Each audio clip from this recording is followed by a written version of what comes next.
coordenador institucional que tem 18 subprojetos para sistematizar numa avaliação, num relatório institucional, o que acontecia? Os relatórios eram entregues, era um formulário muito chato, não sei se o pessoal todo conhece esse modelo. Então, era recebido esse relatório. Por exemplo, no ano passado, em função da greve de 2012, né, nós tivemos uma correção no calendário, a gente terminou já 20 de dezembro. Então, os relatórios foram entregues mais ou menos aí. Em janeiro, eu sistematizo, né, é uma atribuição minha como coordenador institucional, os relatórios dos subprojetos para montar o relatório institucional. Gente, era uma loucura. Aí, objetivo escrito na forma de resultado, descrição da atividade descrita na forma de objetivo, e aí tem um tal do quadro 4, que tem que estar compatível com o quadro 5. Se eu mudo a numeração do quadro 4, eu vou ter que mexer no quadro 5. Então, às vezes, eu preferi deixar do jeito que está. Como é que a gente pensou de... E aí eu não tinha tempo de feedback, entendeu? Entrar, recesso de Natal, férias de fim de ano, ficava eu lá nas minhas férias, tentando me matar, querendo sair do PIBID, porque o relatório não me deixava ter férias em janeiro. E nem eu podia estar ligando para a coordenadora, olha, refaça, o povo de férias, viajando e tal. Então, era um abacaxi, eu estou colocando no passado, né? Bem difícil de descascar. Então, a gente pensou nesses relatórios semestrais. E esse foi o primeiro ano que nós vivemos isso. Esses relatórios foram entregues no início de agosto. E eu tive reunião com cada um dos subprojetos, conversando com o coordenador, dizendo, olha, isso aqui, tal, vamos tentar dar algumas, como é que a gente diz,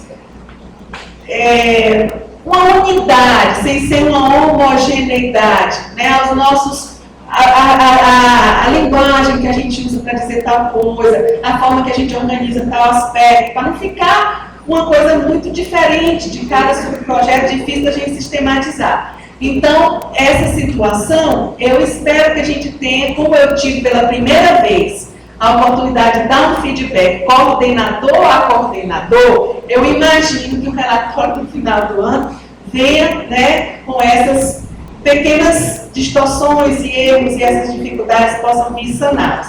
Então, o relatório semestral também é um instrumento de avaliação, né?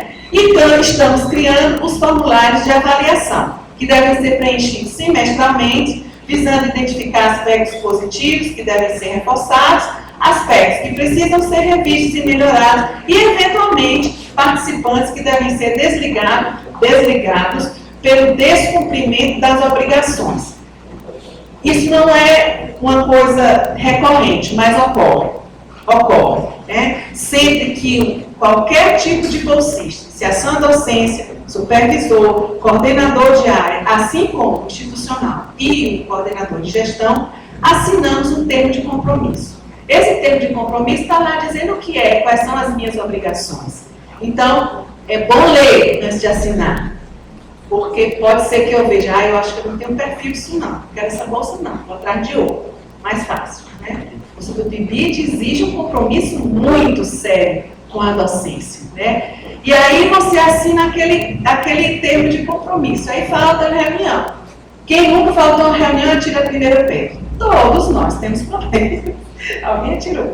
Todos nós temos problemas, todos nós temos imprevistos, né? Alguém da família adoece, o carro bateu, sei lá, é meu aniversário, pensar em coisa boa. É meu aniversário, eu não quero ir também com a minha... Enfim, impedimentos dos mais diversos possíveis podem ocorrer e me causar algum tipo de impedimento. Nenhum de nós está livre disso, né? Então, mas assim, hoje, amanhã e na próxima de novo, e mais uma vez na outra, aí quando as coisas, no nosso regimento interno, a gente fez assim, estamos esperando lá tramitar nos setores jurídicos e tal, mas a gente fez assim, que vai ser motivo de desligamento 3 faltas seguidas a qualquer atividade, né? Pode ser uma reunião, uma atividade na escola e uma não sei o quê, seguidas, e 5 intercaladas. Então, é motivo de desligamento.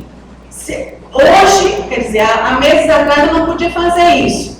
Mas com o regimento aprovado, né, e é importante que o regimento seja do conhecimento de todos, a gente pode ter respaldo para isso, porque não dá para um supervisor que assume e nunca vai para as formações, e nunca acompanha o bolsista, nunca dá apoio, ou para um coordenador que marca as reuniões e suspende o tempo todo, ou para um coordenador institucional que também não cumpre suas obrigações. Então, de parte a parte, todos os sujeitos envolvidos, ao assumirem o projeto, assumem também compromissos. E é importante que isso seja acompanhado, né, e que a gente possa ter respaldo. E o que eu falo sempre com todos, com os coordenadores de área, sobretudo, independente de se o bolsista está ou não dando problema, lista de frequência às reuniões, frequência à escola, o supervisor é o nosso parceiro no acompanhamento desse bolsista, registro. Eu, particularmente, acho muito chato fazer ata. Eu acho aquilo tão, mas é necessário. Mas o que eu faço? Eu faço um resumo dos aspectos tratados na reunião. Então, se for tratado na reunião uma dificuldade que foi causada pela ausência, pelo descompromisso de algum bolsista, aquilo está registrado. Acontece de novo, e mais uma vez, quando você vai desligar esse bolsista, você está respaldado. Esse bolsista que eu estou dizendo não é só o ID, não. É qualquer um dos envolvidos, né? Qualquer um dos sujeitos participantes do projeto. Quando eu chego no limite máximo, que vou chegar ao desligamento, não deve ser surpresa. Como assim você desligar? Eu tenho que estar sabendo, eu vi no resumo da reunião. É importante que antes de chegarmos ao extremo do desligamento, eu possa ter dado uma chance e até duas, né, para esse bolsista, para esse supervisor, para esse coordenador de área, para esse coordenador institucional, para ver o que aconteceu, se as coisas podem ser melhoradas, podem ser superadas. Se apesar da primeira e da segunda chance, a pessoa continua reincidindo, provavelmente não é alguém que tenha o perfil do programa, né? Então, esses registros, essas fichas de avaliação, elas são importantes porque nos dão elementos para que a gente não desligue ninguém, porque eu não fui com a cara dele. O professor está em marcação comigo, a coordenadora não gosta de mim. Não, acontece porque isso está registrado aqui, em tal momento foi dada uma chance, no momento seguinte a segunda chance, a terceira, então já não é mais o caso. Então eu acho sempre que a gente tem como chamar, como resgatar, como dar chance a qualquer uma das instâncias envolvidas. Porém, a atuação ela é envolta em compromissos de parte a parte. Bom, aí a gente passa para uma parte mais dos resultados e das contribuições que a vivência no programa tem trazido.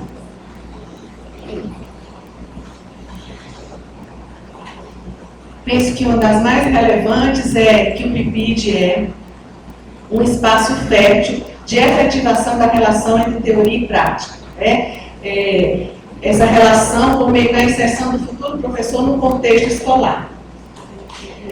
Ela propicia também a compreensão da profissão docente e dos saberes necessários ao seu exercício, pela vivência ampla, né? Propicia o questionamento e a reflexão a partir de dados concretos, né? Da realidade e das experiências vividas pelos sujeitos implicados.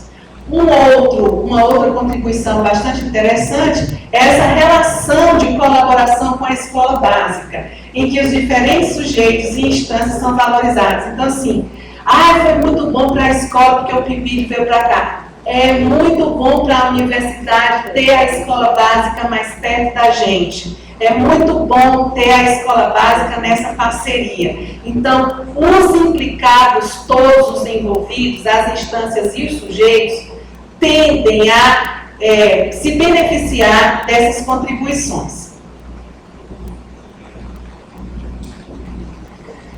Outra coisa interessante, né, que a gente vê muito nos relatórios, é um aumento da autoestima do estudante de iniciação, o estudante de licenciatura dos cursos de formação de professores. Talvez vocês não sejam desse tempo, né, ou não tenham vivido essa relação, alguns cursos que nascem, cursos de licenciatura, talvez não vivam essa realidade, mas é muito comum em cursos mais antigos, em que há uma divisão muito forte entre bacharelado e licenciatura, a compreensão de que a licenciatura é o primo pobre, né? As cabeças iluminadas vão para o bacharelado, vão fazer pesquisa. Os que não deram muito para a pesquisa vão, coitados, vão para a escola, vão ser professores, né? Estou exagerando, né? Sou professora e adoro o que eu faço. Se tivesse escolhido tudo de novo, escolheria com as dores e com as alegrias, mas é uma realidade, né? A minha pesquisa de doutorado, ela envolve a elaboração dos projetos pedagógicos dos cursos de licenciatura, e essa coisa está sempre muito presente, né? Então, não tínhamos bolsas de iniciação à docência, mas tínhamos há muito tempo bolsas de iniciação científica, né? Então, há essa dicotomia, essa rivalidade, essa hierarquia acadêmica em que os cursos de bacharelado são sempre, aspas, melhores do que os cursos de licenciatura. A vinda dessa possibilidade de oferecer bolsas, de termos bolsistas que no seu processo de formação podem se integrar ao espaço profissional com o incremento de uma bolsa, trouxe novos ares, sabe? Uma coisa que dinamizou, que trouxe mexeu, na verdade, com a autoestima do estudante de licenciatura.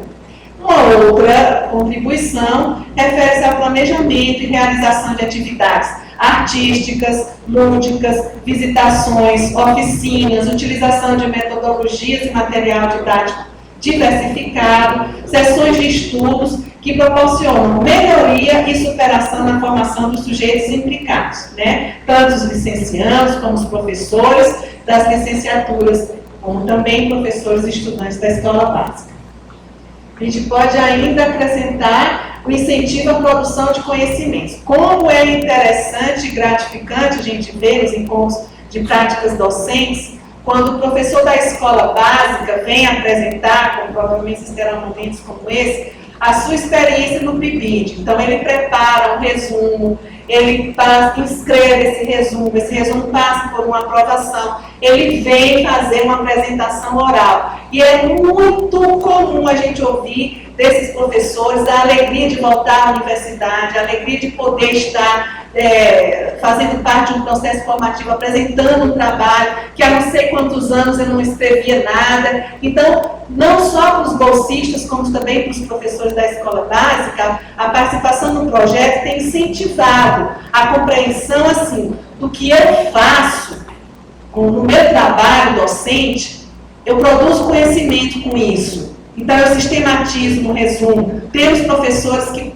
participam de eventos fora do estado. E temos um caso da professora do subprojeto de pedagogia. Foi aberto um edital logo depois do edital 61, para acabar de enlouquecer a gente no final do ano passado, que era para a instituição deveria abrir um edital para selecionar professores de algumas áreas para ir fazer um curso em Portugal, né? Abrindo a área de matemática, área de química, física, matemática e pedagogia, né? Afinal, só se inscreveram pedagogia, né? Os professores, portanto, que acompanham são os supervisores do projeto de pedagogia, das escolas municipais, no caso, e na área de matemática só se inscreveu uma. Na área de pedagogia, realmente foi uma seleção. Eram 4, né? Nós tivemos que selecionar uma. E ela foi para Portugal, passou acho que 3 semanas lá, participando de um curso de formação. Quer dizer, são experiências, né, que a entrada, o ingresso no projeto tem trazido para os sujeitos implicados. Então, o desenvolvimento da capacidade que a expressão oral e escrita, a gente também oportuniza em alguns momentos dos eventos. Ano passado mesmo teve uma bolsista que estava concluindo o curso naquele ano, e ela veio trazer o seu relato de experiência. E ela dizia que no início, antes de ela entrar no PIBID, no segundo semestre, ela era aquela aluna que entrava muda e saía calada. na sala de aula. Ela não tinha coragem de dizer, de perguntar, de participar. E aí ela dizia, olha onde eu estou agora, aqui na frente de um auditório grande, cheio, lotado, e podendo trazer a minha experiência, falou bem, emocionou, e ela mostrava como o estar participando do projeto tinha desenvolvido essa capacidade. Porque há momentos em que a gente oportuniza isso, que a pessoa chega aqui e diz assim, olha, participar do PIPIT é muito legal, é muito bom. Menina, esse projeto é muito bacana. Disse alguma coisa, mas não acrescentou muito. Então, você puder dizer em que ele foi bom, em que ele contribuiu, por que ele trouxe contribuições para a sua formação. Então, você organizar essa fala com profundidade, com criatividade, a participação do projeto tem dado elementos para incrementar esse processo. Então, os professores também dizem, os bolsistas do PIBID, eles dinamizam mais a aula, eles são participativos, né? Por conta de estarem inseridos no seu contexto profissional e poderem estar coletando dados de uma realidade que podem dialogar com a teoria, né? Então, essa tem sido uma contribuição muito interessante. A interação entre as áreas, né, com toda a dificuldade que eu coloquei, mas quando ela ocorre, ela é muito interessante. A gente vê, por exemplo, nos liceus de Messejana e do Conjunto Ceará, está acontecendo um projeto que foi que nasceu na área de língua portuguesa, né, com a coordenação de língua portuguesa, que é sobre gastronomia local. Então, eles estão trabalhando esse tema, eles estão trabalhando gêneros textuais, eles fizeram pesquisas, a geografia ajudou, a ciência, a biologia participou, a história. Aí eu assisti a apresentação de um pôster de história falando sobre esse projeto. Sabe como é que eles participaram? Eles participaram nesse projeto de gastronomia, trabalhando a questão do tombamento o tombamento não é de matéria de coisas físicas, como é? Imaterial. E aí eles falando como seria, por exemplo, tombar a tapioca como uma produção cultural, como um bem imaterial, quais seriam os processos. Então vejam como são encontrados espaços, né, de diálogo entre as áreas, que eu aqui da minha santa ignorância nem tinha me lembrado. Eu sozinho não ia ter essa sacada, de jeito nenhum. Mas quando as áreas se encontram diante de um tema gerador, ou problematizador, que nesse caso foi a questão da gastronomia, eles podem se envolver de várias formas. Assisti também uma apresentação de um pôster da área de biologia. Aí o pôster, de que área? Biologia. O nosso projeto aqui foi sobre as eleições presidenciais. Aí eu, biologia, eleições presidenciais. Fiquei lá, né? E aí, olha, nós fizemos assim, eles contaram. Tinha um presidente, um candidato, tinha um perfil X, um candidato que era um perfil Y, um candidato que era um perfil Z. Aí esses candidatos defendiam suas plataformas de governo. Aí é que entrava a biologia. Questões como aborto, alimentos transgênicos, sabe? Essas coisas assim que são preservação ambiental, essas coisas que têm diálogo com a área das ciências biológicas e que faziam parte da plataforma de governo de cada um desses supostos presidenciáveis. Então, assim, entrava também outras áreas nessa discussão, nessa montagem dessa atividade, e que traz tanto para quem elabora, para quem coordena, para quem orienta, como também para o aluno da escola básica que participa de atividades bastante criativas. Formação e continuação, eu já falei, pode passar. Melhoria significativa do desempenho do bolsista nas disciplinas, também já fiz referência a isso.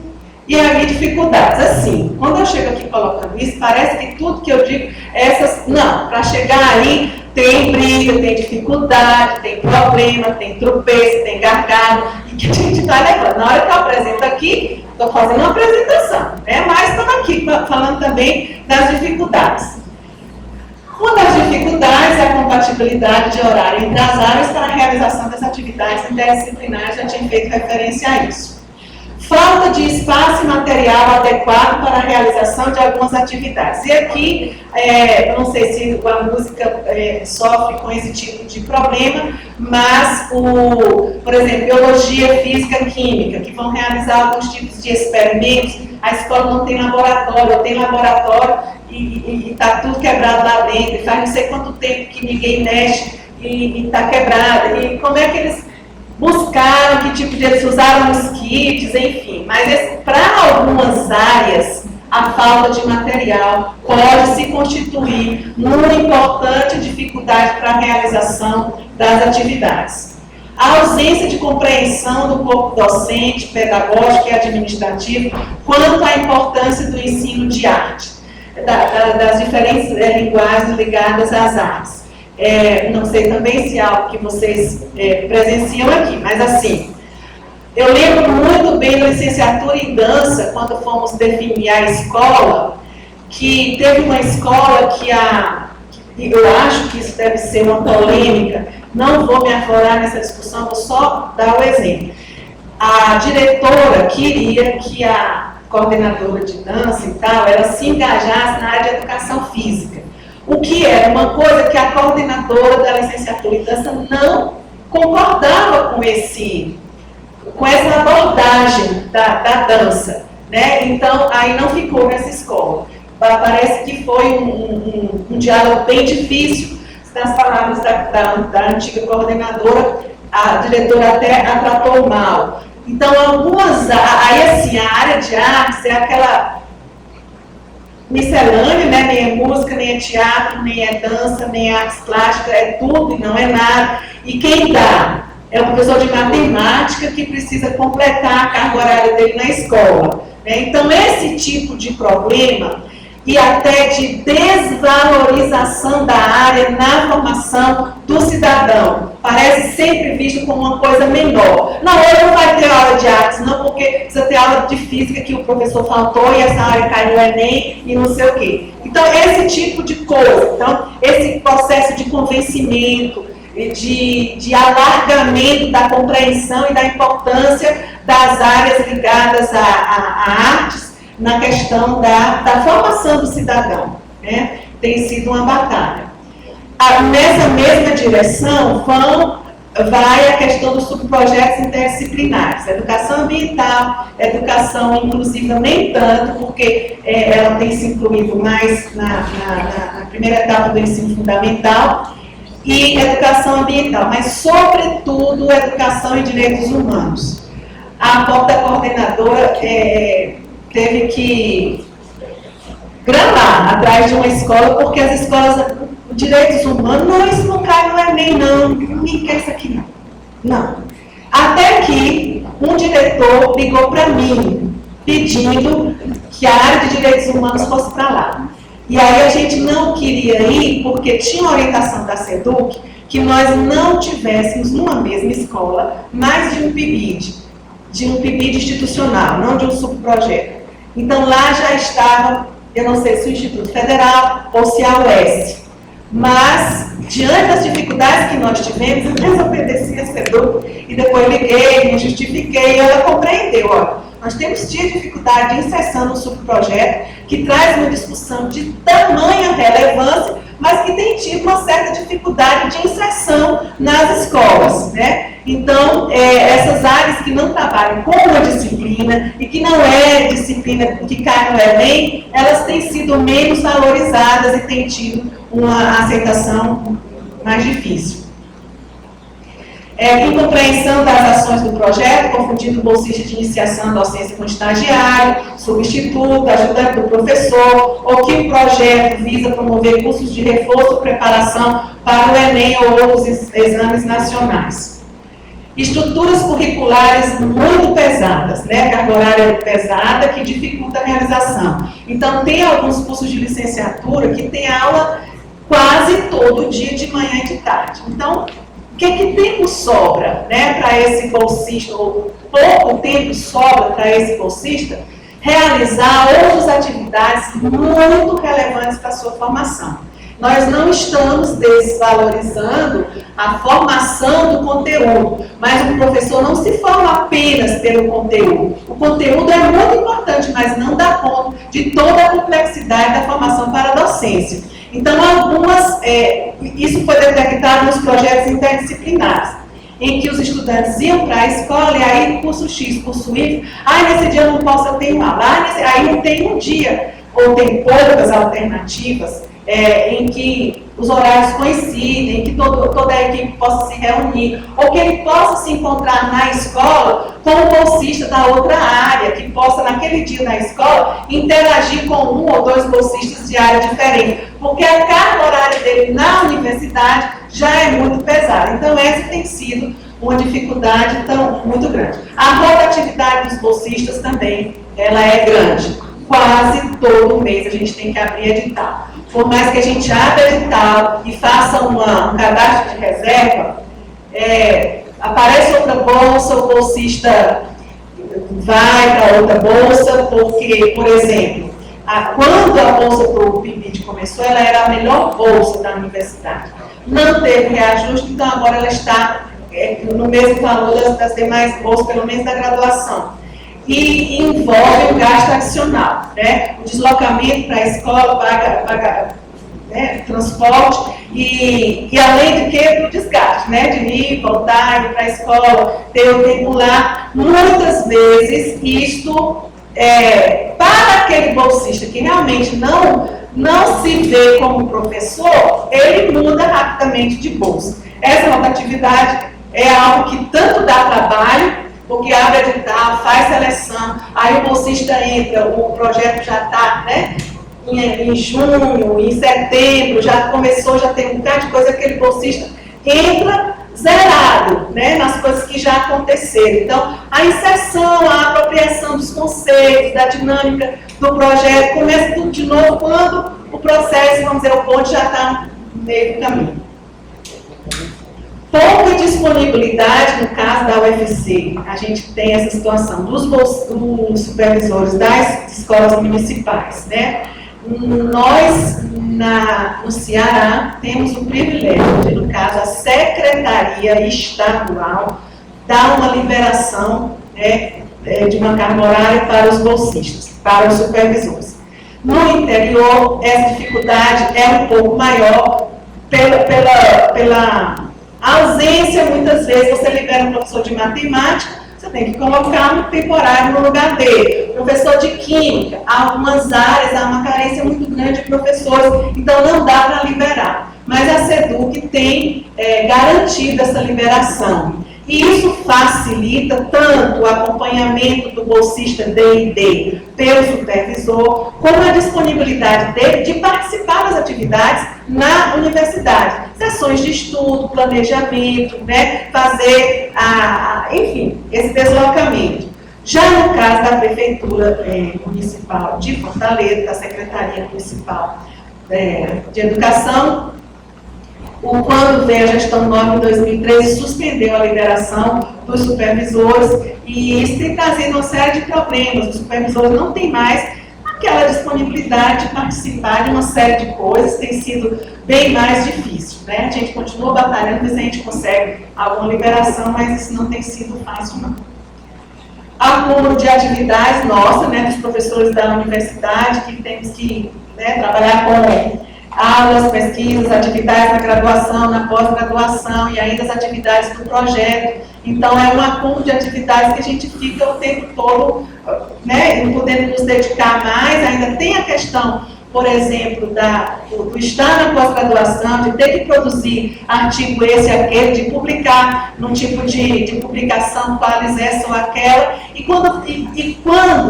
Essa é uma contradição imensa que eu acho da CAPES.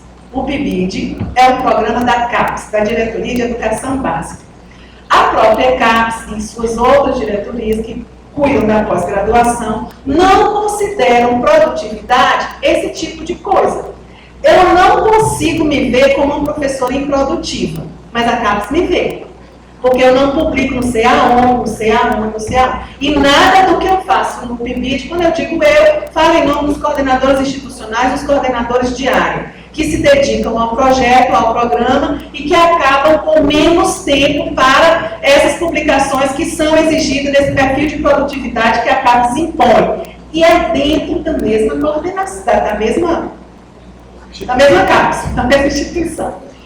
Então, esse tipo de coisa também acaba nos deixando correndo para um lado. Teve um dia que eu tinha 3 coisas para fazer ao mesmo tempo, ou 4.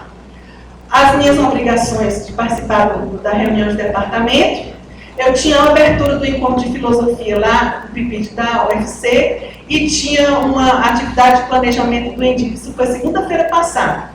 E aí, eu só posso ir para uma, né? Eu não descobri esse jeito de dar. A física não nos deixa ainda fazer isso. E aí eu fui para a reunião de departamento, por quê? Porque era a divisão da carga horária das disciplinas, se não fosse.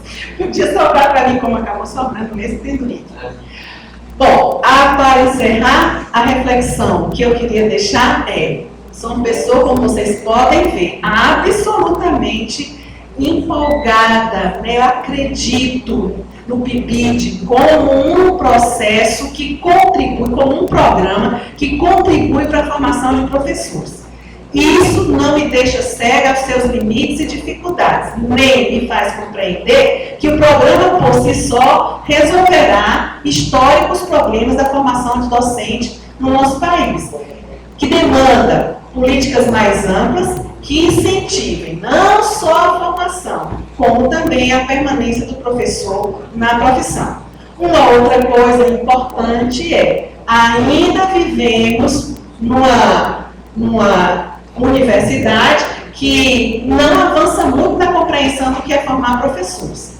Avançar na compreensão do que é formar professores ainda é muito restrita à aquisição de conhecimentos específicos, sem interação com a dimensão pedagógica, sem valorizar a docência como profissão com identidade própria.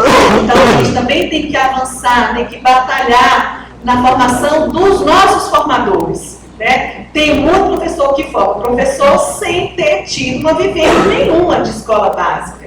Então, então, ele é aquele professor que não é que ele seja ruim, que ele não goste, é porque ele não teve uma formação que lhe oportunizasse a valorização da dimensão pedagógica na formação do docente. E para finalizar, agora vemos que quando diz assim, vai finalizar, ainda tem 10 minutos, mas não é. Podem inventar tecnologias, mais uma vez eu tomo nota.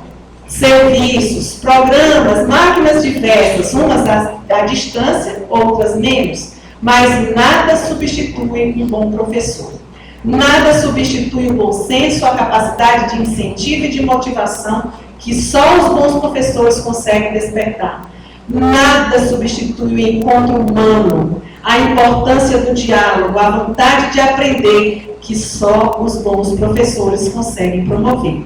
É necessário que tenhamos professores reconhecidos e prestigiados, competentes e que sejam apoiados no seu trabalho. O apoio da aldeia toda, isto é, o apoio de toda a sociedade. São esses professores que fazem a diferença. É necessário que eles sejam pessoas de corpo inteiro, que sejam profissionais de corpo inteiro, capazes de se mobilizarem, de mobilizarem seus colegas e mobilizarem a sociedade, apesar de todas as dificuldades. Conseguiremos? Certamente que sim. Se a gente não responder que sim, estamos formando professores, quem que vai responder que sim? Obrigada.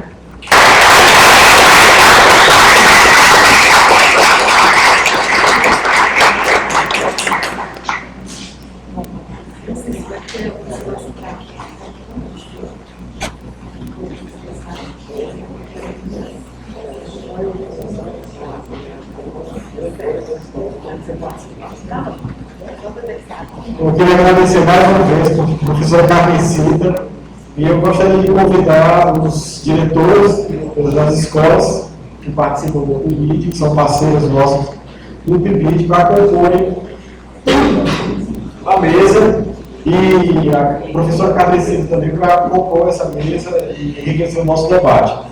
Então, da escola Governador Adalto Bezerra, a professora Rosa Maria Machado Bezerra, por favor.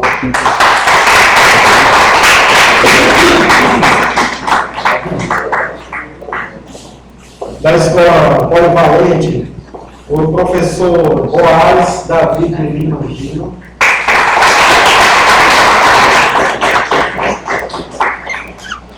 E irmão da nossa querida colega Isala Ruiz,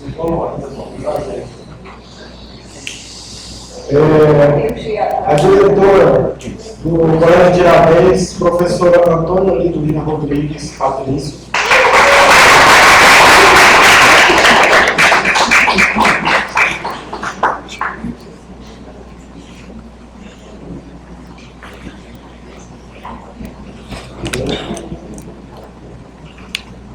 Então, nesse momento, dar a palavra aos gestores das escolas. Gostaria que eles falassem um pouco sobre a visão deles nesse projeto, a recepção do projeto, nessa primeira etapa do nosso projeto, enquanto o UFCA, que anteriormente a gente fazia parte do subprojeto, dois subprojetos, Música e Filosofia, do projeto institucional do UFC. Então, poderia começar.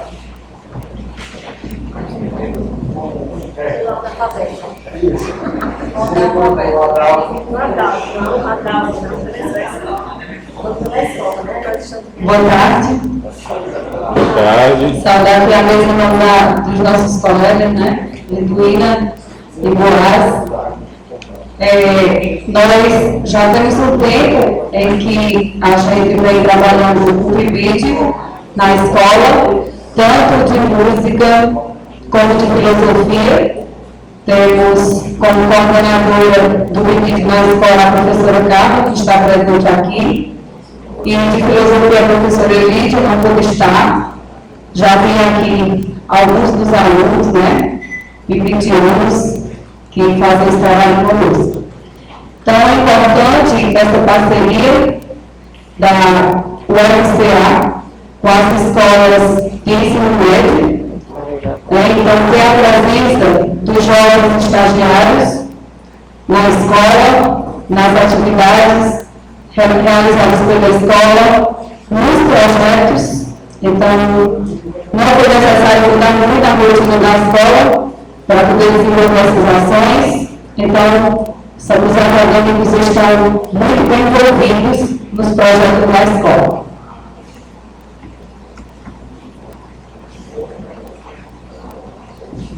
Boa tarde, eu saúdo aqui a mesa, minha colega Rosa e Boaz. A gente, assim, a nossa visão, eu vou primeiro colocar quem é a Escola Tiradentes, né? Nossa escola, ela atende ao ensino fundamental, 2, o ensino médio, a educação inclusiva, inclusive nós temos o PIBID no eixo da educação inclusiva, de filosofia, aqui da UFCA, nós temos um ex-aluno de uma escola pública, onde ele vem também fazendo essa pesquisa lá conosco. E também atendemos ao módulo jovem, módulo 2, profissionalizante, e uma universidade de educação de jovens e adultos. Então, quando eu falo assim da escola, é interessante porque quando o pessoal do PIBID chega na escola, ele já conhece a realidade de uma escola que tem diversas modalidades. Então, dá para o aluno, ao chegar na escola, ele já conhecer todo o eixo e todo esse processo, desde o momento em que ele vai para a escola, com essa visão dessa relação de universidade e escola. E o que é que o PIBID veio favorecer na escola Tiradentes? Primeiro, nós temos o PIBID de filosofia, que era com a UFC há 3 anos. Hoje a gente está com a UFCA. A nossa supervisora é a supervisora Leda, né, que desenvolve um projeto Filosofando. Foi um dos projetos também da escola, que foi uma feira regional, que participou da 7ª feira lá em Fortaleza, na feira estadual, com Filosofando, dentro do projeto de filosofia, que eles desenvolvem também no PIBID. eles têm um percurso filosófico, eles têm também a questão de várias atividades que eles desenvolvem na escola com essa relação, dentro desse conhecimento geral. No projeto, inclusive a gente tem também o Teatro Arena, dentro das atividades de filosofia. Por que eu falo aqui de filosofia? Porque foi a partir dele, quando eu cheguei na escola, que eu vi a necessidade de trazer mais o PIBID para a escola. Olha que eu sou curiosa e gosto muito que os nossos alunos eles venham participar cada vez mais das ações das universidades. Então, o que a gente percebeu? A escola tem muito talento. Nós temos hoje uma fanfarra, nós temos um projeto da escola, de mais ou menos 5 anos, que desenvolve o Estudante é Show. E o Estudante é Show é justamente a descoberta de talentos da escola. E eu pensei o seguinte, o ano passado, que foi um ano que a gente recebeu o projeto Jovem de Futuro. E dentro dele a gente criou um projeto de metodologia chamado Monitoria e Tutoria, onde a gente levou 2 tutores de música aqui da UFCA. E os 2 meninos, que foram de música selecionados para serem tutores da escola, nós percebemos que a gente tinha necessidade de PIBID. Foi quando abriu a seleção daqui da UFCA e a gente veio em busca dessa parceria. Fiquei muito feliz a escola ter sido contemplada, porque a gente percebe o quanto tem melhorado a relação aluno-professor, aluno na sua desenvoltura, na postura dele colocar o ponto de vista dele e o que as ações do projeto de música oferecem. Nós temos 2 oficinas. A oficina do canto coral, que vocês viram aqui, a presença da participação nossa, a primeira vez aqui, e também aulas de violão. Isso vai fazendo com que os alunos eles venham mais a participar, tenham maior gosto por essa parte da música, e cada vez mais a gente vem desenvolvendo os projetos do Estudante é Show. Então a escola tem essa facilidade. Nós temos outro PIBID também de outra instituição, que é o PIBID de Letras. Né? Então nós temos o PIBID de Filosofia, o PIBID de Música e o PIBID de Letras. Mas o PIBID tem contribuído muito à nossa escola.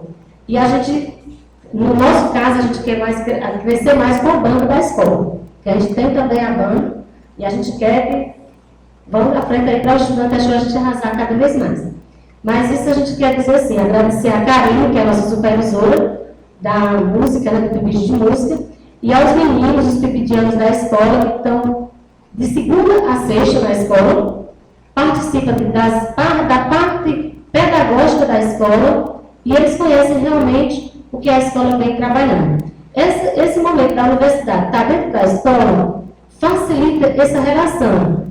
Um dos pontos principais também que eu achei da UFCA foi a realização da 8ª Feira Regional de Ciências da Covid-19 ter acontecido aqui. Porque esses meninos eles puderam conhecer cada vez mais esse espaço. E para o PIBID de Música, que participou junto da nossa feira, desenvolveu sim as ações dentro dessa parte da música. Quem nos visitou pôde observar que todo o trabalho de música realizado aqui na UFCA, junto com o pessoal do PIBID e a supervisora, nós estamos tentando, sim, fazer o melhor. Dizer também das dificuldades, eu não posso deixar não realizar. Sobre lotação, a questão da disciplina de arte, como a professora falou. Nós temos realmente essa grande dificuldade nas escolas na hora de lotar, porque nós ainda não temos esse profissional, no caso, já selecionado para ser lotado em artes.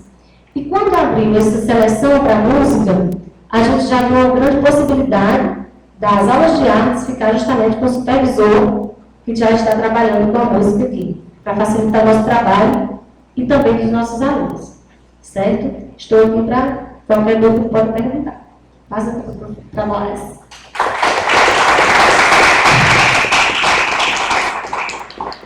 Pessoal, boa tarde. A gente é uma honra estar aqui nessa instituição. Ainda mais lembrado pelo colega, minha irmã trabalha aqui e fala muito bem da instituição. E nós percebemos por que quando chegamos aqui. Pois bem, o PIBID para a gente, lá no Polivalente, sempre foi muito bem visto, muito bem aceito e muito bem compreendido por nós. A gente passou já 2 anos nessa gestão, 1 ano e meio, já tivemos PIBID na área de música, na área de português, na área de matemática, inglês e geografia. E atualmente nós procuramos ao máximo, quando nossos professores se colocam à disposição para o projeto, de aceitar e apoiar. Nós que somos da licenciatura, sempre na nossa formação, não sei se os colegas compartilham da mesma ideia, mas na nossa formação um pouquinho mais atrás, nós sentíamos a universidade muito distante do ensino médio, das escolas. Nós nos formávamos para trabalhar nas escolas, no entanto, existe uma distância muito grande entre essas instituições. Nós só iríamos para a escola no nosso estágio, no último semestre de formação, e aí era muito pequeno esse contato com a escola propriamente dita. E o PIBID, eu digo que vem suprir, em parte, essa grande necessidade, o universitário da área de licenciatura de ter um contato mais prévio e mais duradouro com as escolas. Então a gente percebe nos meninos, nos bolsistas, esse afinco, esse desenvolvimento pouco a pouco, paulatinamente, no decorrer do projeto, e está ali inserido em loco nas escolas, já visualizando o que eles escolheram para si, que é a área da licenciatura. Então, além de todos esses outros pontos positivos, eu queria destacar inicialmente esse, que é essa grande ponte que foi firmada entre a universidade, seja ela a UFCA ou a URCA, porque a gente também atualmente está impedido pela URCA, com as escolas estaduais. E eu sinto que veio suprir demais a essa carência de visualizar a escola pública de uma maneira mais profunda. Bom, meu boa tarde a todos, e vamos conversar no decorrer da mesa redonda. Estaremos à disposição para qualquer posicionamento dos colegas.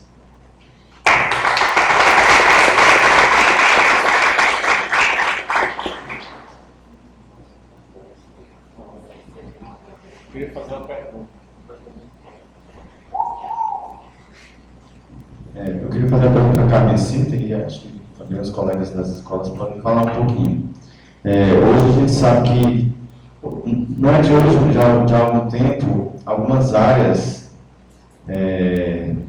têm tido uma dificuldade muito grande na formação de professores, área de física, matemática. Eu queria saber da Carmencita como é que está acontecendo isso na UFC, porque a gente tem uma dificuldade, percebe que os últimos concursos que tem tido, há sempre uma sobra mesmo, de vagas na área dessas áreas de matemática e física, e também, apesar da demanda ser muito grande na área de artes, hoje, aqui no Cariri, quando o curso de música foi implantado em 2010, praticamente não existia ninguém formado na área,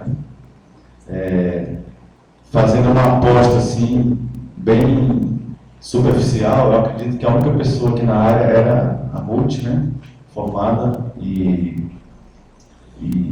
assim, a região tem uma demanda muito grande. Então, além da área de artes, como você colocou aqui, que é uma área que não cai no Enem, aquela coisa toda, mas a gente tem um problema também nas outras áreas, de física, matemática, que a gente tem os cursos de engenharia, e também a gente percebe muitos problemas. As pessoas querem ir para o mercado de trabalho, como se a escola não fosse um mercado de trabalho. Então, eu queria que você falasse um pouco sobre isso.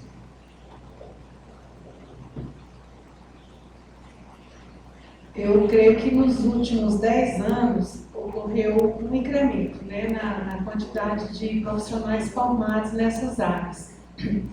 Acho que eu lembro de uma projeção que assisti, uma apresentação lá na UFC, de uma pessoa que vinha da secretaria e mostrando a defasagem exatamente nessas áreas. A demanda crescendo nos próximos anos, e ela colocava coisas assim: uma pessoa se formando em física, 2 em química, 1 em matemática, na área de licenciatura. Então, eu não sei te informar em termos assim de porcentagem, mas houve um grande acréscimo na quantidade de licenciados né, que concluem o curso.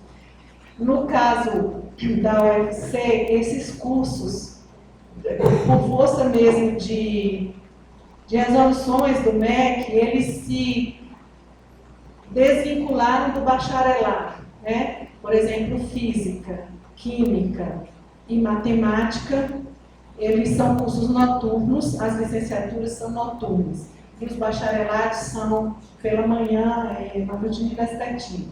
Então, isso tem um lado bom e outro lado não tão bom, né? O lado bom é que você entra sabendo que você está se inserindo num curso de licenciatura, certo? O lado que eu não vejo tão positivo ainda, mas que eu acho que já foi mais forte, é aquela dicotomia de bacharelado e licenciatura. Paira, ninguém diz isso assim, e até tem quem diga, né, com todas as letras, que o curso os noturnos que formam professores são cursos mais fracos e que os cursos da manhã são os cursos que vão formar os profissionais que vão prosseguir na pesquisa, no mestrado e no doutorado, né? Mas eu creio que aumentou. A defasagem continua e eu acho que essa pouca atratividade que tem a docência tem a ver com uma desvalorização social real, porque tem a valorização do discurso, né? Que essa a gente está cansado até. Na hora do discurso, o professor é tudo no mundo, é a profissão que devemos valorizar, no discurso é tudo lindo.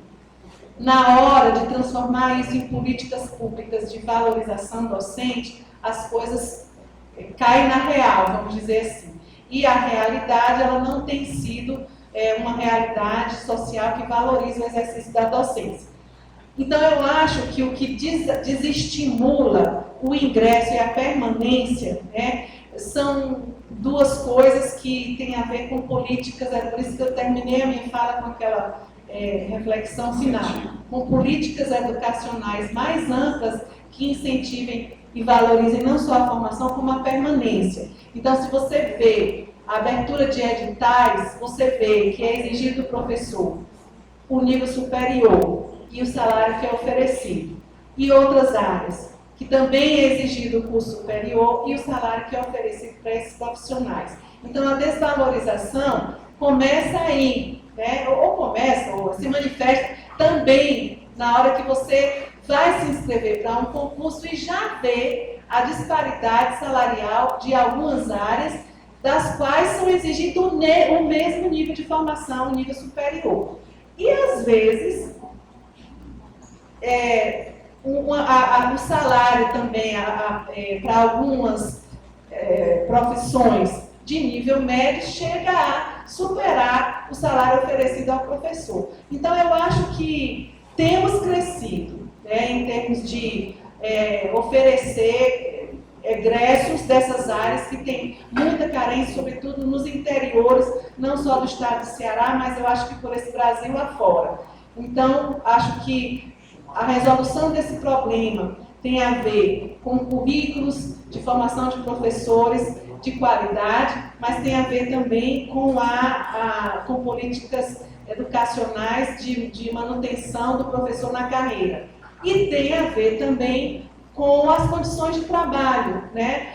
Como é que estão as nossas escolas, como é que esses professores, que condições de trabalho, de planejamento, de avaliação, elaboração, correção de prova, como é a carga de trabalho desse professor, cujo trabalho não começa nem se encerra na sala de aula, né? Ele tem uma carga horária de trabalho não remunerada e que não é reconhecida. Então, são essas coisas que têm a ver com a realidade do exercício da profissão e que têm a ver com políticas que realmente valorizem o professor, o profissional docente, para além dos discursos, né? Com políticas que valorizem, inclusive, condições de trabalho e salário.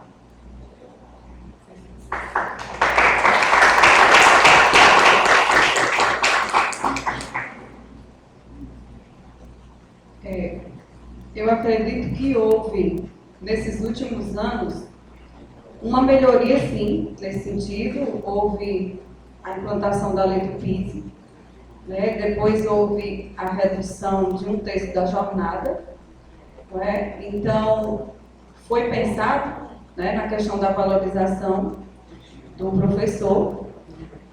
Não acontece, digamos assim, de uma forma unânime para todas as unidades da federação, né? Cada estado buscou adequar, né? O estado do Ceará pensou nessa questão das 40 horas, redução de 1/3. Hoje o professor que tinha, até pouco tempo, ele tinha 32 horas aulas em sala de aula e tinha 8 para planejamento. Então, agora são 27 horas em sala e são 13 horas para planejamento. Mas que esse planejamento, ele foi colocado para acontecer dentro da escola, né?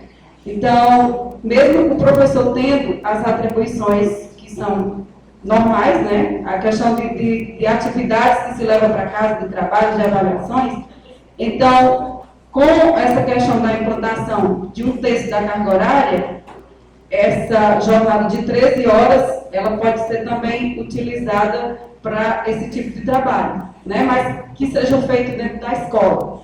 Mas ainda não se desvinculou totalmente, né? Então, o professor continua com esse excesso de trabalho também levando para casa.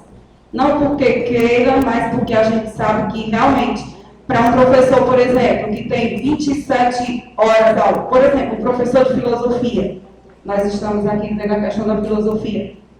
Então, para ele que pega 27 salas, né, 27 turmas com filosofia, então realmente é uma demanda muito grande, né? Imagine aí avaliar 27 turmas, em média, 40 alunos por turma, tá certo? Quanto de atividade ele não vai ter para poder dar conta, né? Então, houve sim um avanço, né? Então, não sei se a gente ainda há um pouco, né? Há uma estrada muito longa ainda pela frente, né? A gente espera, né? Com muita seriedade que realmente as coisas venham a melhorar. A gente reconhece que há realmente uma sobrecarga muito grande, né? Para o profissional da educação.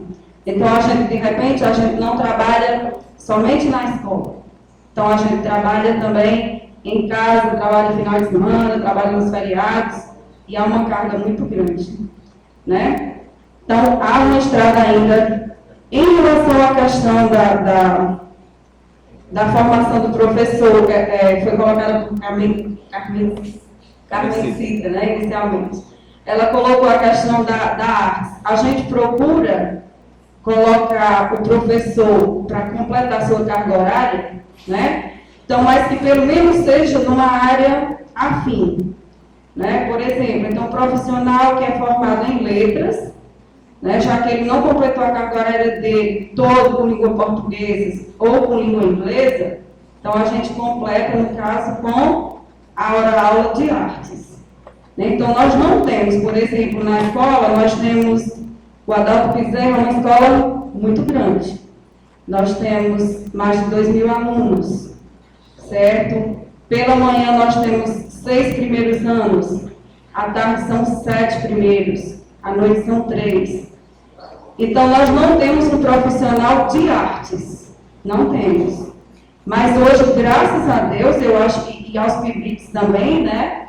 E houve importante aí avanço, como eu coloquei antes. Então, nós temos um PIBIC de música, por exemplo, dentro da escola. Nós temos um PIBIC de teatro, nós temos um PIBIC de artes, né? Não temos um profissional, no caso, dentro da sala de aula, naquela hora aula, formado em artes, mas temos aí os estudantes, né, dessas áreas também que estão presentes na escola fazendo esse trabalho.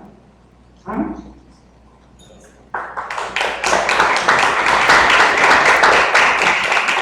Pessoal, só ajudando a gente a entender essa questão, né? Até pouco tempo, eu tenho um exemplo dentro de casa, né, da minha própria irmã, que para se formar em música, né, seguir o sonho dela, a vocação, ela teve que estudar em Fortaleza na época, se formando na UES. Né? Então, o colega perguntou sobre as carreiras, né? As formações são muito pequenas as oportunidades. Hoje em dia, como as colegas, né, já colocaram, as coisas estão bem melhor, né? Hoje em dia a gente já tem aqui na região essa própria casa, né, que já tem várias formações que até então não existiam aqui na região, né? Mas isso é uma coisa muito nova ainda, que ainda vai se repercutir, no meu modo de ver, um pouco mais à frente, né? Até a própria física, a própria química são graduações que né, não se encontram muitas pessoas formadas nessas áreas aqui na região, né? A própria matemática nós temos na URB, né? Mas existem outras licenciaturas que a região ainda sofre muita carência. E isso vem, historicamente, infelizmente, da desvalorização do professor. A gente vê muito, até na mídia, na televisão, que a profissão, as licenciaturas, atualmente são pouco procuradas nos vestibulares. E eu acho que a gente deve começar a se preocupar com isso, né? Nós já estamos nos preocupando com isso, na verdade, e tentar reverter esse paradigma, né? Essa história. Porque todas as profissões passam por um professor, né? É uma profissão muito digna. Nós sabemos que a valorização tem andado, mas ainda está muito longe do que realmente um professor precisa e um professor merece. Eu acho que nós vamos, né, envelhecer e morrer lutando por melhorias para a categoria. Mas, sem sombra de dúvida, que isso tem acontecido. Mas o que eu quero deixar é isso, que as coisas estão andando, né? Andando de uma maneira, até então, um pouco mais célere esses últimos anos. O exemplo é a casa que nós estamos aqui debatendo hoje em dia, que até pouco tempo nós não tínhamos. E eu acho que a região ganha muito com isso. A licenciatura, para nós, tem que ser, para o professor, tem que ser uma missão. Nós recebemos na escola agora há pouco tempo, eu acho que as colegas também, vários novos concursados nesse último concurso do Estado. E nós percebemos que, realmente, para alguns, a licenciatura e o ensino é uma missão, né? Isso tem que ser para todos. E, ainda tentando responder a pergunta do colega, infelizmente também não existe, às vezes, uma grande olhar para disciplinas específicas. Por exemplo, nesse último concurso do Estado, nós tivemos algumas disciplinas com pouquíssimas vagas no edital. Biologia, se eu não me engano, eram apenas 40 ou 40 e poucas vagas. Química também eram muito pouca quantidade de vagas. E para quem vê o edital, realmente, só vagas assim, num nível bem maior, só na área de português e matemática. Então isso também gera uma desmotivação, né? Porque, queiramos ou não, quem está numa licenciatura quer ir, né, para a sala de aula. E a grande porta de entrada hoje para a empregabilidade é o concurso público, é o Estado, é o município, é a federação, né? E quando o Estado não repercute isso em oportunidades efetivas de trabalho, eu acho que gera uma desmotivação, né, na área e nos colegas. Bom? Só lembrando aqui, nós tivemos uma turma aqui de música que se formou, foi isso agora? E dentro desse curso nós tivemos alunos aprovados no último concurso do Estado, né? A gente percebe o número de vagas que é ofertada, poucas, mas esses que conseguiram entrar, aonde eles estão chegando para as aulas de artes, tem uma dificuldade, por conta do mapa curricular. O mapa curricular do ensino médio, nós temos apenas uma aula de artes. Enquanto a gente tem língua portuguesa, 5. Né? Quando você vai lotar um professor com 27 horas aulas, com 200 horas, se você lotar um professor com 5 salas de língua portuguesa, dá 25. Para 27, faltam 2. Sempre na hora da lotação, o que é que nós vamos colocar com as 2? Então, assim, o mapa curricular dentro do ensino médio, a oferta é pouco. Penso eu que isso é o que desmotiva ainda mais a esse aluno não ir para aquela área se ele não tiver vocação. Porque eu acredito que educar é missão. Para entrar na licenciatura você tem que ter missão. Porque você vai realmente para fazer o diferencial. Minha contribuição.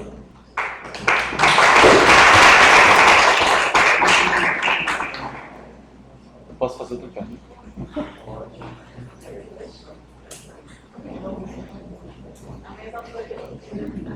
Obrigado.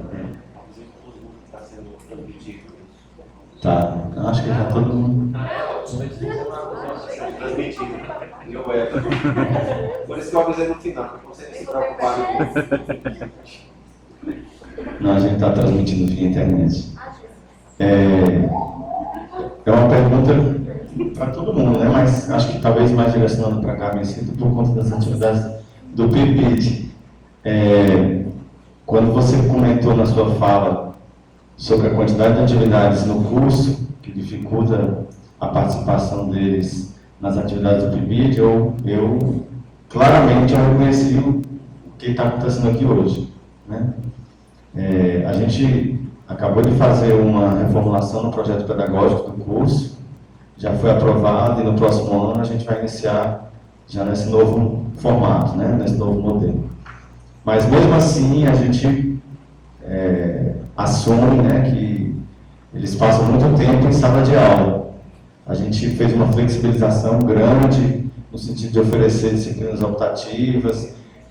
Hoje existe uma nova proposta já vigente de que muitas atividades dos componentes curriculares também sejam atividades que possam estar relacionadas com as atividades de extensão. Então, consequentemente, a gente também prevê isso no projeto, mas mesmo assim, a gente tem um volume de atividades também dentro do curso, não só das disciplinas, mas de outros projetos que acabam que os alunos, mesmo não sendo bolsistas, eles se envolvem, né?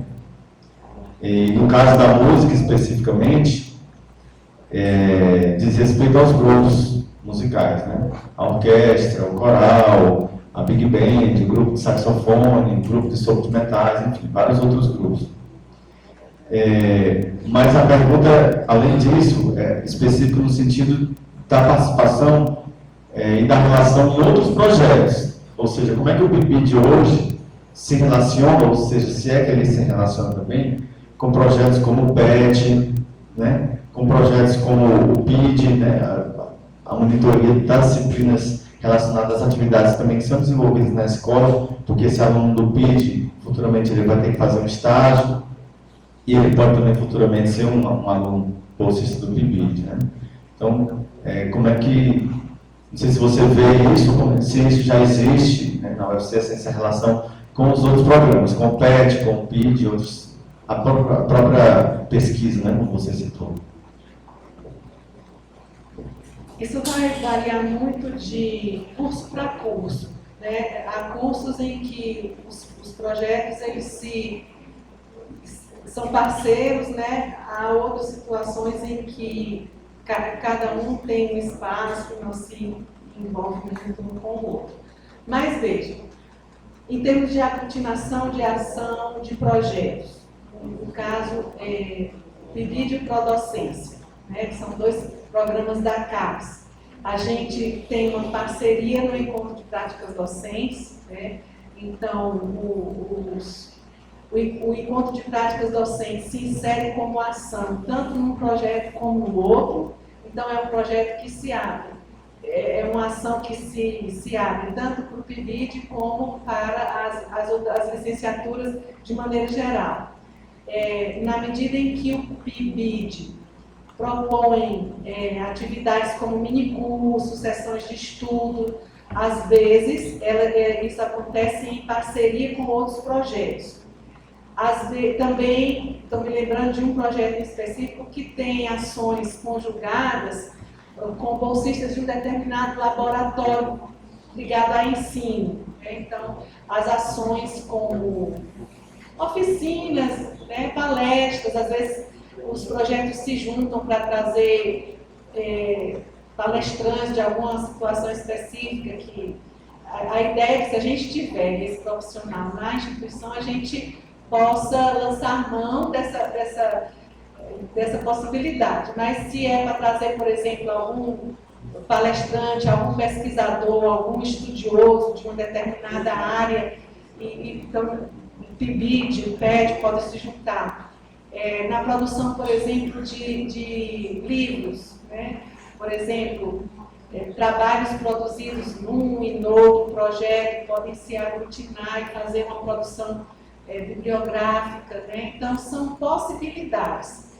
E isso vai depender muito de situações, às vezes, bem peculiares, né? Em cada curso, como se dão até as relações pessoais internamente. Às vezes são cursos ou departamentos que têm grupos de pesquisa muito fechados, né? Disputas entre si, e o espírito de colaboração não é o que rege as ações, então as coisas ficam muito sectárias, né? Fragmentadas, isoladas. Há outros em que a parceria e a colaboração ela funciona com mais facilidade. Então há espaços, existem ações que são muito peculiares de cada tipo de projeto, né? E existem ações que podem ser mais abrangentes, mais coletivas, né? Mas é desejável que se os espaços... Por exemplo, uma coisa que eu citei aqui, a CAPES exige que o PIBID faça o seu seminário institucional. A gente poderia ter o seminário institucional, o encontro de práticas docentes, os encontros universitários, não sei o quê. Mas a gente entende que são momentos em que as licenciaturas socializam as suas produções, a produção do seu conhecimento, das experiências geradas nos diferentes projetos, nas diferentes disciplinas. E que é importante que esse seja um momento comum, e não um momento do PIBID, ou do Prodocência, ou da licenciatura tal. Então, há momentos em que a parceria ela acontece com mais facilidade, há espaços em que essa colaboração se dá de forma mais fácil, e há outros em que realmente as coisas são muito divididas.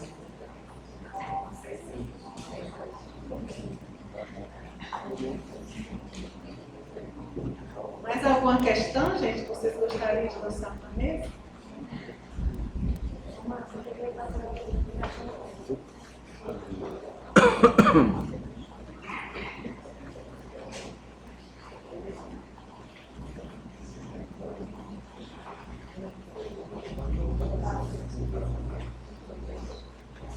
Pessoal, boa tarde.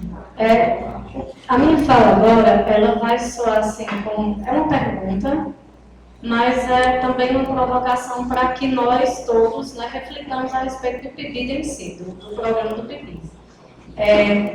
Nesse contexto de fala sobre a desvalorização do profissional, também a respeito da questão do novo concurso, dos profissionais que saem da licenciatura para se inserirem no mercado de trabalho, a gente percebe muito uma questão relacionada ao seguinte: muitos que estão aqui, inclusive acho que a questão da mesa, a minha situação e de outros professores que já atuam, foi a realidade de entrarmos numa sala de aula tendo passado por estágios que geralmente são mal acompanhados, mal orientados. Então a gente entrou num contexto meio desesperador.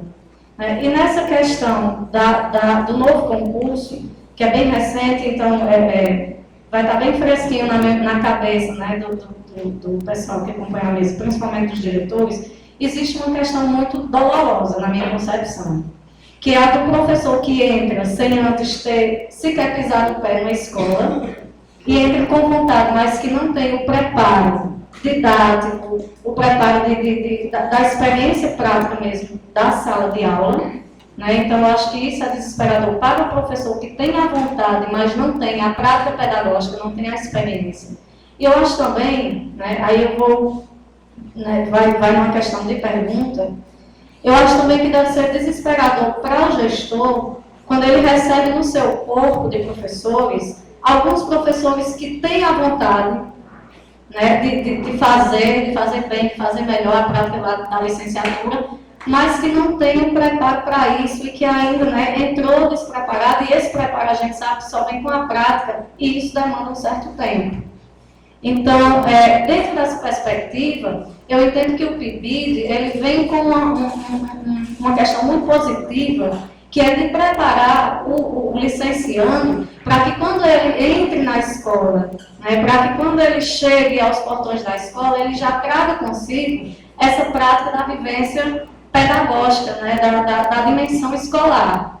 Então, partindo dessa visão, né, eu gostaria de saber como é que é vista realmente a importância do PIBID dentro da escola, tanto para sanar esses problemas, né, de você compreender que o PIBID ele já traz, né, ele trabalha numa formação de professores, né, apesar de nem todos terem a oportunidade de passar por esse projeto, por esse programa, mas nessa perspectiva de que nós temos sim um pilar para a formação de novos licenciandos que cheguem à escola realmente preparados para assumir uma sala de aula.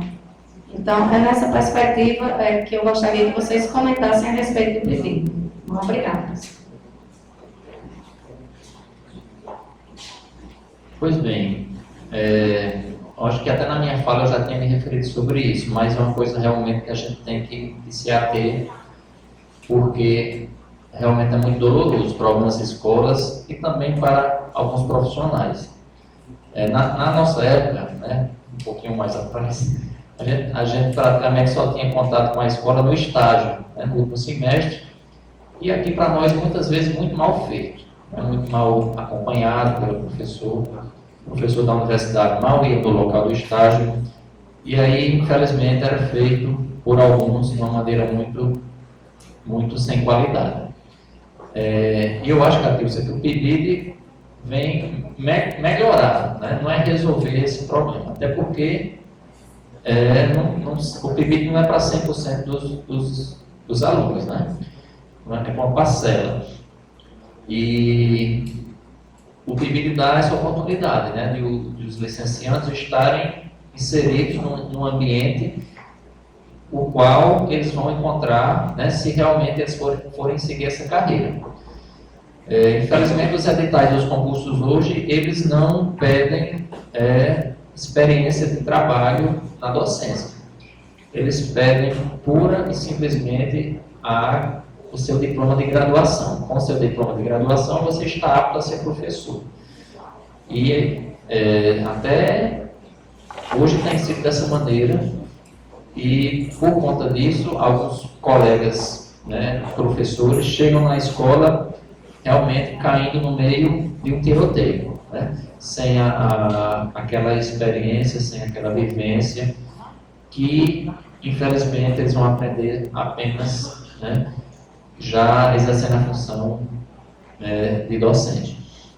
A escola passa a ser, então, um laboratório para ele, né? Ele vai aprender e aí depois ele vai, infelizmente, resolver se é a praia dele ou não é. Tem acontecido alguns casos com algumas escolas nesse último concurso do Estado, e a gente só lamenta, né? Porque é uma coisa que nos foi colocado para a gente gerir. E como você mesmo falou, Catuccia, é ruim para a escola e é ruim para o próprio profissional, porque com certeza ele não se sente bem com essa pouca experiência já entrando de cara na profissão. Seria bom se já fosse talvez solicitado na inscrição do concurso, pelo menos alguma experiência já prévia, além do estágio que ele teve, né, na sua própria formação. Mas realmente esse é um problema sério.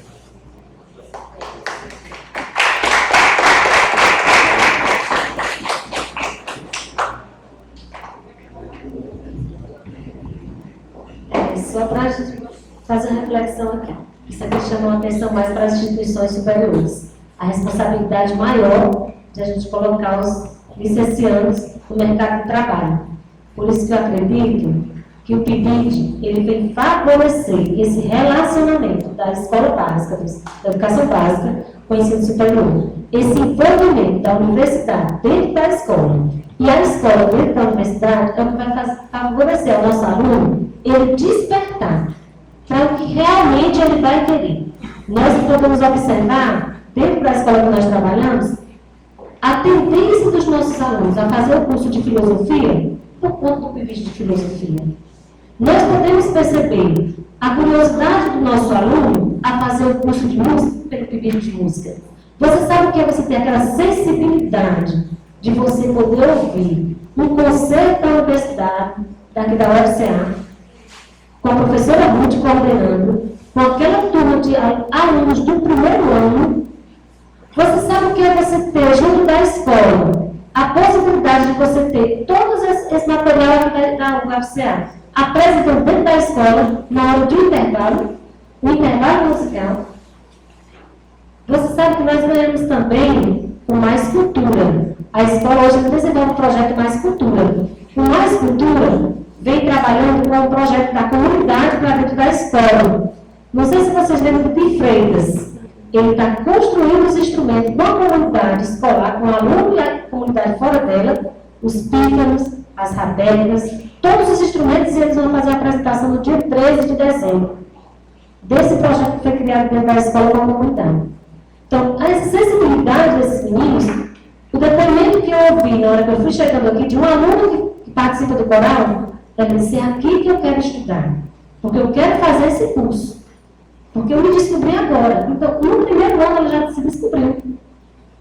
E essa possibilidade do PIBID estar dentro da escola, eu acredito que ele vem fortalecer ainda mais a descoberta dos talentos da escola e das possibilidades universitárias para a gente formar pessoas para as licenciaturas que estão aí. Sobre os nossos professores que chegam sem essa bagagem, eu torno a repetir, é uma responsabilidade maior da instituição superior. A responsabilidade é nossa, porque é lá que a gente está colocando, como nós passamos todo o tempo da nossa faculdade, esse contato. E esse contato, eu acredito que eu contribuo ainda mais para a melhoria desse processo. Ok?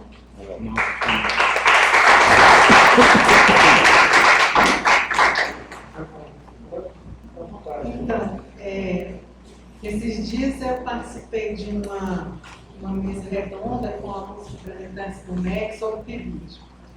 E numa outra, não era com pesquisadores. E uma das coisas que eles diziam assim, o PIBID atende muito poucos alunos. O PIBID tinha que ser para as licenciaturas, para todos os licenciandos, né? Eu concordo, essa utopia, assim, muito grande, concordo no seguinte sentido, que a experiência do PIBID, que o PIBID vem construindo, e que nesse processo de construção há acertos, há sucessos, mas há também tropeços, há erros, e com os quais a gente aprende, eles são muito importantes, e nasce sabendo, né, a partir da segunda experiência que as coisas começam a ser melhores, porque a gente já viveu a primeira e tem uma bagagem agora que pode ajudar a caminhada. Então, a ideia, vamos dizer, os princípios que o PIBID, em que se sustentam as ações do PIBID, certamente deveriam ser mais exploradas nas licenciaturas como um todo. Essa compreensão de que a prática, o contato com a realidade, ela deva se enriquecer mais durante a formação, para que esse estudante possa cedo poder frequentar, poder ter contato com a instituição escola, se identificar ou não se identificar e tentar partir para outra, o convívio com o exercício da docência, na sua complexidade não maior e não apenas naqueles momentos em que eu vou para um estágio, não raras vezes, mal acompanhado pelo professor da instituição de ensino superior, a compreensão de um estágio que possa ser pensado aproveitando a experiência que o PIBID está construindo. Então, são aprendizagens que podem trazer, que devem trazer a formação de um professor mais bem preparado, certo? A outra questão também que eu vi num desses lugares uma sugestão que alguém deu, é a forma como as instituições recebem o novo professor.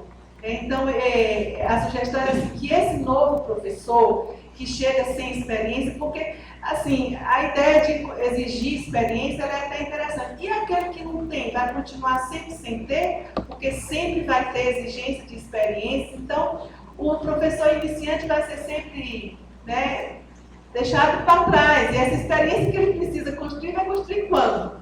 Então, a ideia de que... Aí a gente tem que pensar tanto num projeto institucional de formação de professores, que contempla essas coisas que eu acabo de dizer, como também uma escola básica que possa receber de forma diferenciada esse professor. Né? Porque eu gosto muito de uma compreensão do Nova, que ele diz assim, a formação continuada, né, de professores, a escola é também esse espaço de formação e de produção de conhecimento. Então, não somente, mas não descartando, a possibilidade desse professor ir fazer uma especialização, um mestrado, um doutorado ou um curso de aperfeiçoamento, atualização fora da escola, é preciso que se perceba o espaço escolar como um espaço formativo, um espaço em que eu aperfeiçoo o que eu sei, o que eu sou hoje enquanto profissional.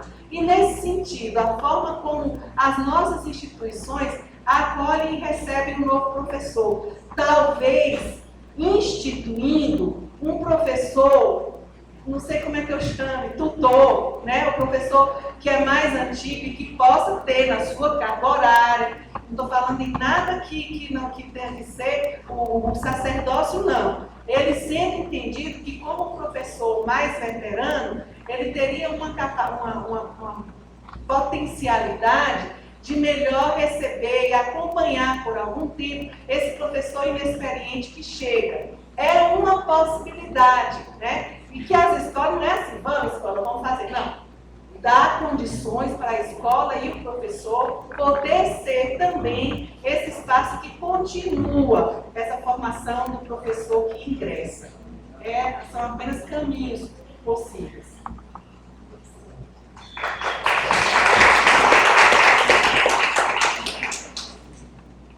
Não há uma receita, né?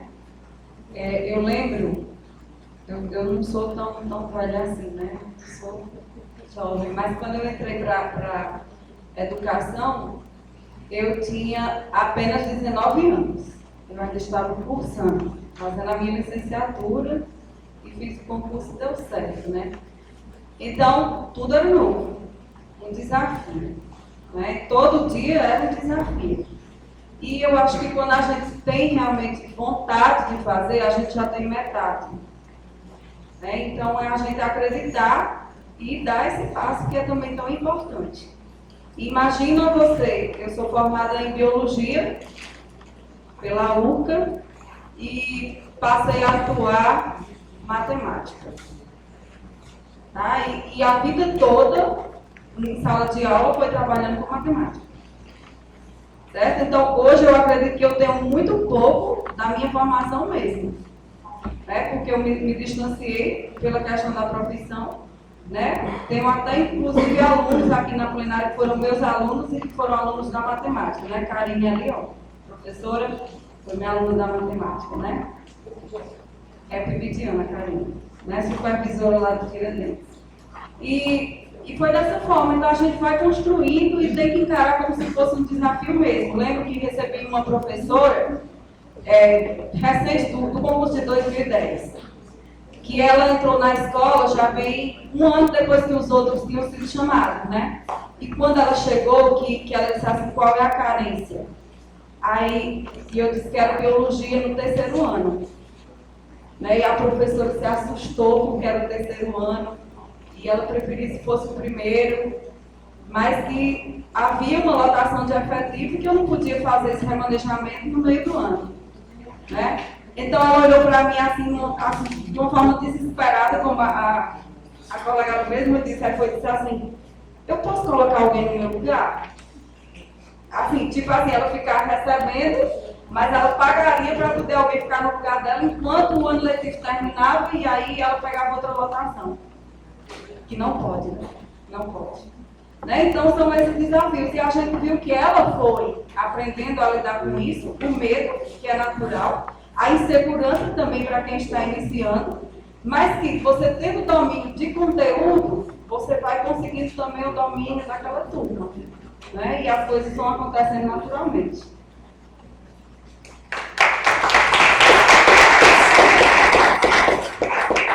Boa tarde. Eu queria agradecer imensamente o nosso convidado, nossos parceiros, a Carmen Cinta, mais uma vez, pela palestra, pelos esclarecimentos.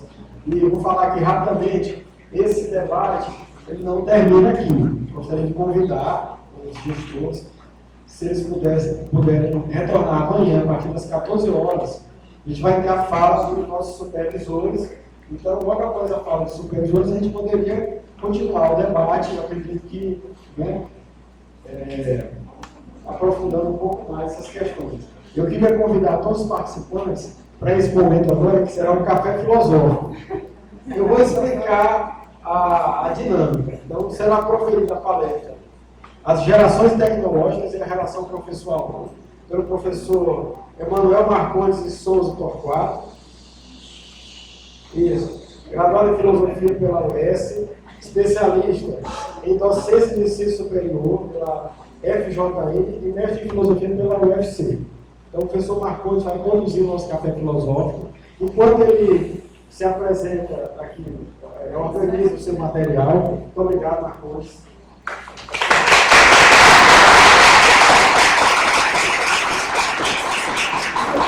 Eu vou explicar para todos a dinâmica do café. Sim, aqui.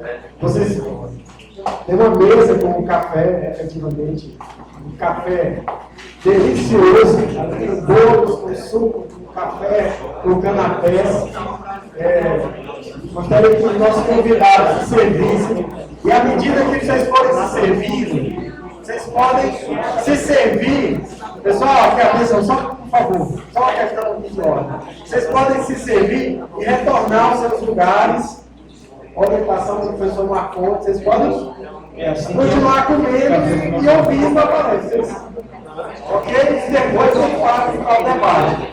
Então, vamos começar a servir. Pessoal, boa noite. Então, a proposta do café filosófico é que a gente possa se servir ao mesmo tempo e participa da conversa. Então, se a gente puder fazer isso rapidinho e voltar para os nossos lugares, nós vamos dar início. Quero pedir ao Itamar e ao Felipe, se puderem pegar o equipamento para o professor montar aqui na frente, e a gente tem que encerrar.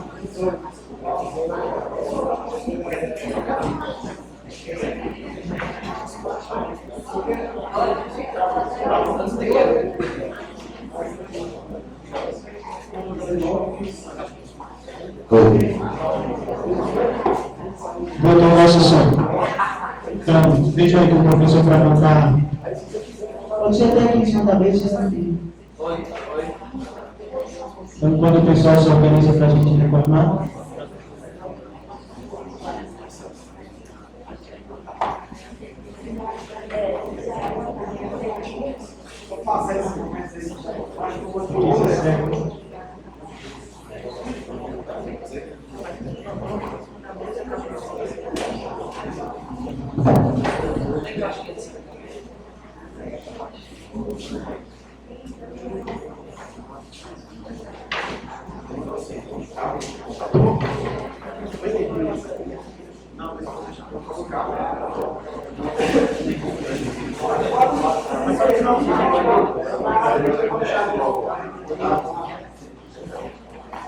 Bom, pessoal, vocês vão se servir que eu já estou no lugar de vocês. Bom, eu tinha preparado uma apresentação mais formal, mas por conta do contexto, é até melhor esse momento que a gente possa fazer do café filosófico uma conversa, até com momentos de intervenções entre vocês e a nossa fala aqui. E levando em consideração que eu tenho 20 minutos, e acho que dá para a gente lançar uma provocação filosófica que possa contribuir com a atuação do PIBID, dos alunos que estão ensaiando o exercício da docência, como também dos professores. A problemática em torno do uso das tecnologias telemáticas na educação. E esse termo, que pode não parecer muito comum no nosso dia a dia, de tecnologias telemáticas, se refere aos tipos de aparatos que a gente já vê no dia a dia, de uma convergência ou uma hibridização ou mistura de tecnologias da informática com telecomunicações. E do desafio na vida do professor para a educação, em relação a uma cobrança, uma exigência de que cada vez mais haja uma imersão nesse mundo, nesse universo das tecnologias telemáticas, sem, na verdade, uma preparação, uma familiaridade, uma aproximação